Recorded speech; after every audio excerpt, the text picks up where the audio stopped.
Klint Kubiak was a name that I was hearing a ton of, as I'm sure you guys were talking about him a ton in the first couple weeks of the season. And then something happened. And what I've been trying to figure out, as someone who didn't watch Saints game closely, is whether it was Klint or whether it was injuries or the offense. How'd the season start and then what happened? Well, the season started magically. I don't even think anybody could have predicted. And I believe me, I spent 30 days in Irvine, California, watching every practice. I mean, even still, you're like, all right, well, let's see. It's hard to really tell. You know, new offense, new quarterback with the new offense in his second year.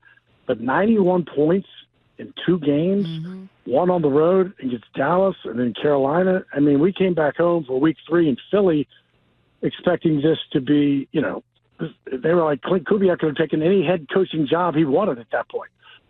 Well, the third play of week 3, play 3 against Philly, the center, Eric McCoy, gets hurt on the third play. And from that point on, it felt like an uphill battle. You know, no Taysom, interior offensive line, no Alvin, Carr out 5 guys. I mean, it was just a one after another. Shaheed, Olave. I could go down the list. And so I don't think it was the system. I do believe it really is injuries. And then they kind of lose week 3 to Philly, game they should have won. Defense couldn't get off the field in the end. They lose the following week to Atlanta, who did not score an offensive touchdown and still won. Now you're 2-2 going to Kansas City, and it's like, wait a minute, and then it just kind of slid. That's where I think the slide begins after weeks 3 and 4. Nobody really expected to go into Kansas City on Monday night and beat them, but you know you played them okay. But it was a little bit of everything. But I just believe it began with the injuries. The offense is the offense, but if you don't have the people there to run it, it's not a very good offense. Mike, so we feel that Mike McDonald let Grubb go because of his reluctance to really buy into the run. I also think that he didn't have the offensive lineman to really commit to it because, personnel means a lot. So how would you describe Kubiak's offense? Is he a guy who leans into the run? Is it the creativity with the run of the pass, the screen? Just an overview of what to expect if he does get the nod.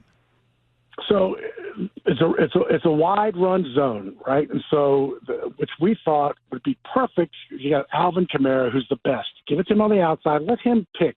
Is he going to bend it back? You know, let him pick the hole because he's got a great feel for that. So I thought it was a great offense for Alvin. And so what Klint will tell you and what Derek Carr will say is that the beauty of this offense, when you're running it correctly, in the quarterback's first 4 or 5 steps, the defense won't know run or pass. If you're doing it well, that's the goal, run or pass. So I do believe it is kind of a run-first offense, but it's built on the premises that you can you don't know. It's a lot of naked boots. It's a lot of taking the underneath. And so it's not – I don't know if I would say, it's a 70-30 run first, but I do believe – that to do this offense well, you've got to be able to run the football on first and second down to some degree of positivity. And the Saints did so early, and then they couldn't do it. You couldn't run the ball, and then it's a pass-first situation with that patchwork offensive line. I think the offense system itself became kind of a grab bag because you had to do it with the skill set that you had. But I do believe that I like the offense. If you got a good back like an Alvin Kamara who can kind of, pick and choose and has some sense about it, I think it's great. I thought that Kevin Stefanski's connections with Gary Kubiak, Klint's dad, obviously, would mean that he'd be scooped up by the Browns. And so I was like, I don't even think the Seahawks are going to get a chance. And obviously we know now that he wasn't. Do you think, maybe the Browns were just really into Tommy Rees or is there any hesitancy that you think some head coaches might have with Kubiak? Like, what's the red flag, I guess? Yeah, good gosh, I barely know the guy, right? 1 year. What can you tell me about Klint? Tell me everything. What are his passwords? He's a very quiet guy, very cerebral. He's not going to come in backslapping, telling NFL war stories, right? I mean, probably got 100 of them. But he's just he's not quiet on the field so much, like during camp. But he's a fairly reserved guy. I call him, seems cerebral to me. And so he's kind of meticulous in what he does. And you will work to sit on the practice field and go, all right, where's Kubiak? Right? You got to go find him. He's not loud. He will if he can be. So, yeah, the Cleveland-Seattle thing, I mean, I don't know. I don't know how he does from an interview process. Yeah. I think the whole thing is somewhat new. Like, I mean, wait, I'm under contract, and my current team is like, well, go ahead. We're not going to, stand in your way, because they don't want to saddle a new coach with an offensive system that maybe that coach doesn't want. So it's kind of a weird parameter that both of them are in. Yeah. But, I don't think there's no red flags that I can see. He's a young guy, bright, Shanahan, Tree, his dad. I mean, good gosh. Again, I've just shown weeks 1 and 2 and go, this is my resume. I love that you said he's from the Shanahan tree. I'm in love with everything that the Shanahan tree and the OCs do. And I think that, like you mentioned, it just puts the defense in such a bind, man. You don't know if it's run or it's pass, and then you're spread thin east or west, and I feels like it just opens up a clear picture for the quarterback when it's time to throw the football. How do you foresee a quarterback like Geno Smith operating in that type of offense?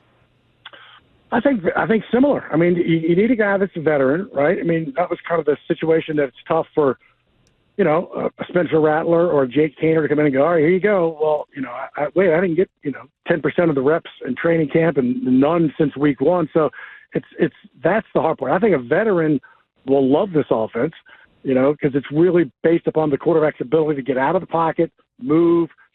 Again, that first 4 or 5 steps. Is it run? Is it pass? So I think from a veteran standpoint, Geno would love this. And he's got some escapability. Derek runs if he has to, but it's not on his resume. But I think as a veteran, he will like the offense, pick it up easily, because it enables him to kind of showcase what he can do, and he's the one that has to sell it. He's the first 4 or 5 step that has to sell. Is it run or is it pass? And you got the skills behind you. The Saints did. When you got Olave and Shaheed and Taysom and Alvin and an offensive line, you got some people. Without them, it's tough. I always try to compare personnel, when we talk about offensive coordinators who are linked to the Seattle Seahawks. And you mentioned Kamara. I don't see a Kamara guy on this team now. I think the closest the Hawks have to a guy is Ken Walker, who I think thrives in the zone a bit, but he's constantly looking for the big plays. What about on the outside? We have a guy, JSN, who was an emerging star in this league, I believe. You also have DK Metcalf, who was probably looking for an extension. And our tight end play isn't great, but there's some talent there. What do you know about this personnel, and who do you think can shine in a Kubiak offense? Well, here's what I mean. I'll be honest. We didn't play you guys this year, so I don't know your personnel.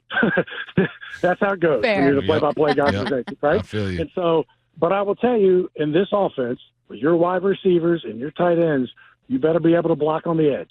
Listen, I'm assuming that it's Kubiak, right? And it's the same wide zone offense. Sealing the edge and receivers being able to block is paramount.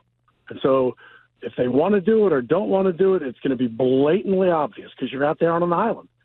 And so the running back takes it wide and he's going to cut back. What's his blocking like from the receivers? I'm not saying that's a first, commandment, so to speak. They got to be able to block, but you will notice it in this offense. They got to be able to block for this offense to be effective. For the running back to get to the second level, it's going to be on the receivers. Now, the beneficiaries of that is going to be the receivers. If you can run the ball respectively, first and second down, you can make some plays. And the offense is built to suck the defense in because they don't know is it run or pass, and then you get some big plays. We had huge plays, 50, 60, 70 yards in weeks 1 and 2 because they were able to suck the defense in because they ran the ball pretty effectively. So I think the receivers will like it, but you're going to know what you got from a receiver, tight end standpoint, from a blocking standpoint first because it's just too noticeable and too much on the edge or on an island. You're going to see it.